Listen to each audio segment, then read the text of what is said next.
Hello everyone, welcome to the unit 1 again. हम unit 1 का first topic repeat कर रहे हैं as your requirements. First topic is vector bag. हमारे unit 1 का नाम है vector background and electric field. Unit 1 vector background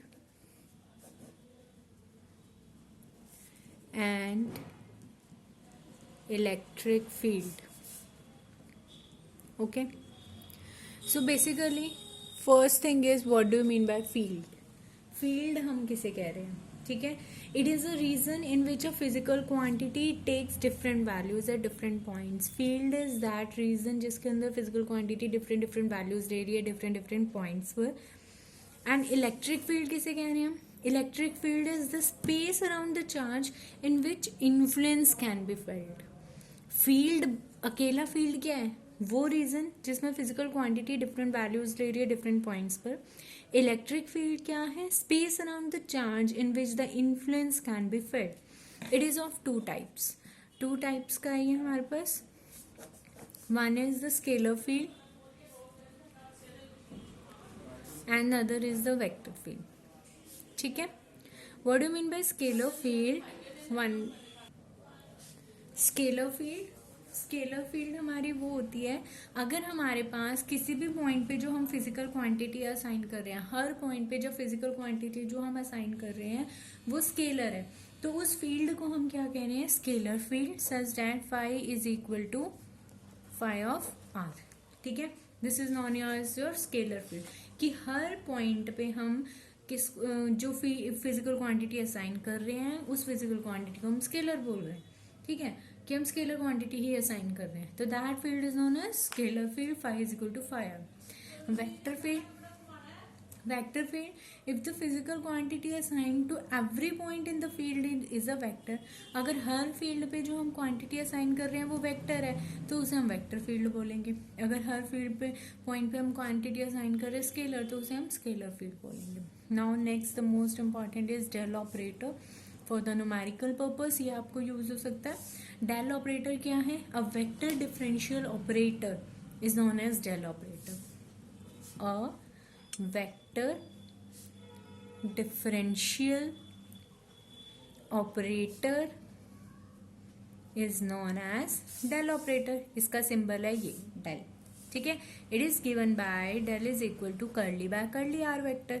and what do mean by R vector is a position vector. तो I cap curly by curly X plus J cap curly by curly Y plus के cap curly by curly set. Okay, now the most important topic, gradient of a scalar field. ठीक है, gradient of a scalar field. Okay, clear है ना? Okay, question is what is gradient of a scalar field, what is its significance और expression for the gradient in terms of Cartesian coordinates. ठीक है, तो gradient of a scalar field हम कैसे define कर रहे हैं? Gradient of a scalar field is defined as the maximum value of the spatial rate of change of scalar function. Maximum value to the spatial rate of change of scalar function is known as gradient. ठीक है, mathematically ये हमारी x axis है, ये y axis है and this is z axis. O point, यहाँ से एक पॉइंट, एक वेक्टर ले लिया हमने a वेक्टर, a पॉइंट, दूसरा है b पे. ठीक है, ये इसका स्केलर फंक्शन है फाई, इसका स्केलर फंक्शन है फाई प्लस डी फाई. इसका पोजीशन वेक्टर है आर वेक्टर, तो इसका position vector are plus D R vector. ये इसकी डिस्प्लेसमेंट हो गई. ठीक है, इसके कोऑर्डिनेट्स हैं हमारे पास एक्स वाई एंड जेड, तो इसके कोऑर्डिनेट्स क्या हो जाएंगे? X plus d x, y plus d y and z plus d z. Clear हो गया diagram? Let there be a scalar field phi which is a function of position coordinates. तो phi is equal to phi of r vector. ठीक है, क्योंकि scalar function की बात हो रही है. Let there be a point A in this field with a position vector r vector. R vector position vector को कैसे लिखेंगे? I cap x plus y j cap plus z k cap. Let phi be the value of the field at point A. Let B be another point in the field having a position r plus dr vector. तो यहाँ dr vector की value क्या हो जाएगी? dx I cap plus dy j cap plus dz k cap. Now phi changes to phi plus d phi. By Taylor's theorem हमने यहाँ use करी है Taylor's theorem. By Taylor's theorem, d phi is equal to curly phi by curly x dx plus curly phi by curly y dy plus curly phi by curly z dz. This is equation number 1. Now it can be written as, क्या मैं इसको ऐसे लिख सकती हूँ? I cap curly phi by curly x plus j cap curly phi by curly y plus k cap curly phi by curly z. ठीक है, dot I cap dx plus j cap dy plus k cap dz. क्या हम इसको ऐसे लिख सकते हैं? लिख सकते हैं. क्यों लिख सकते हैं? क्योंकि I dot I 1, j dot j 1, k dot k 1. तो हम इसको ऐसे लिख सकते हैं. नाउ क्या मैं इस वाली सेकेंड इक्वेशन को ऐसे लिख सकती हूँ? I curly by curly x plus j cap curly by curly y plus k cap curly by curly z, और ये फाई कॉमन ले लिया.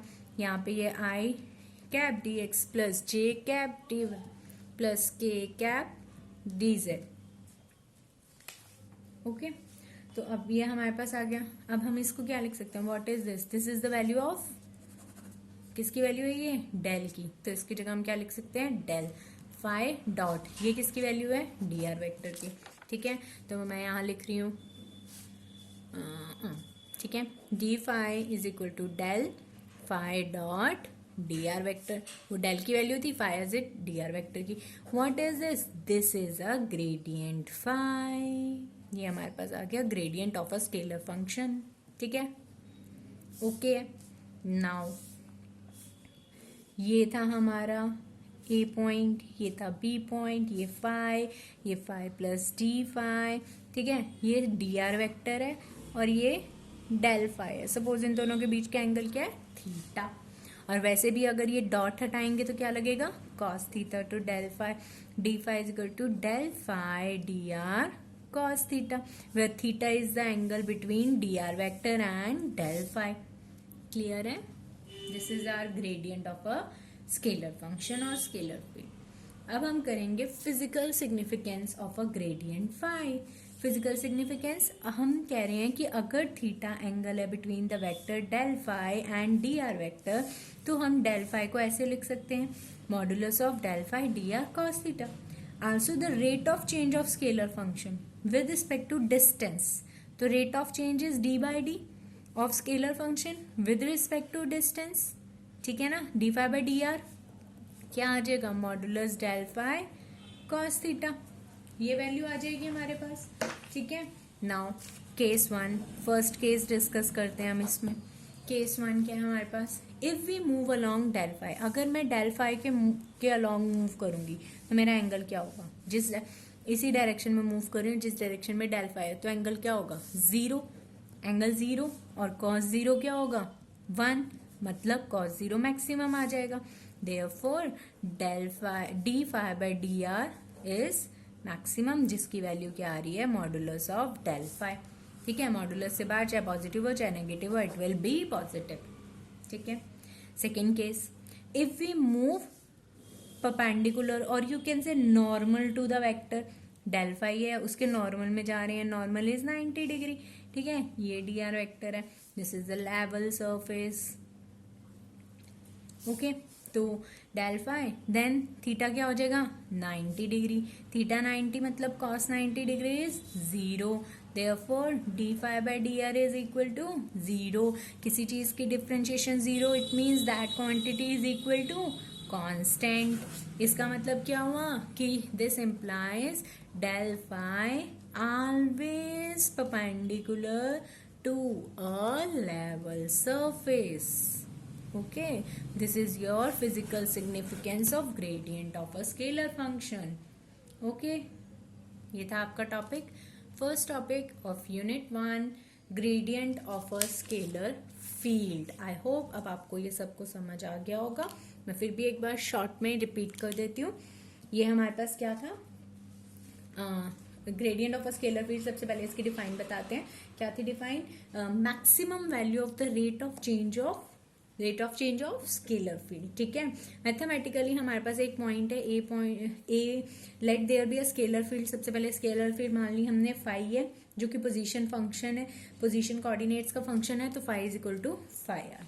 ठीक है, let there be a point A in the field with a position vector R vector. तो R को कैसे लिखते हैं? आई cap X plus Y cap Y जे कैप प्लस जेड के cap. Another point B with a position vector are plus D R vector. तो D are vector को d x i cap plus d y J cap plus d z के cap. और phi changes हो रहा है to phi plus d phi. अब हमने use करी टेलर्स थ्योरम. टेलर्स थ्योरम क्या कहती है? D phi is equal to curly phi by curly X D x plus curly phi by curly Y D Y plus curly phi by curly Z D Z.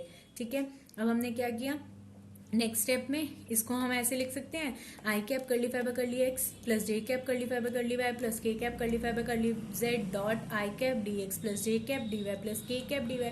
क्यों लिखा है? क्योंकि I dot I 1, J dot J 1, के dot के 1, तो ये यही बन जाएगा. नेक्स्ट स्टेप में इसमें से 5 कॉमन ले लिया. अब ये किसकी वैल्यू है? This is the value of del phi as it is. ये किसकी वैल्यू है? D r. तो हमने इसको लिख दिया d phi is equal to del phi dot d are vector. अब इन दोनों के बीच में थीटा एंगल बन रहा है और डॉट हटाते हैं तो कॉस थीटा आता है. तो फिजिकल सिग्निफिकेंस का फर्स्ट केस हमारे पास क्या है? पहले हमने लिख लिया इसका rate of change of scalar function with a position vector. तो ये आ गया first case. Along the d phi move कर रहे हैं तो थीटा जीरो मतलब कॉस जीरो 1, मैक्सिमम वैल्यू आ गई. दूसरा परपेंडिकुलर, ये normal to the surface move कर रहे हैं. ठीक है, तो थीटा 90 कॉस 90 0, कॉस 90 0 मतलब ये वैल्यू क्या आ गई? Del phi by del R is 0. Something की differentiation 0 means that quantity is constant. This implies del phi always perpendicular to a level surface. Okay, thank you.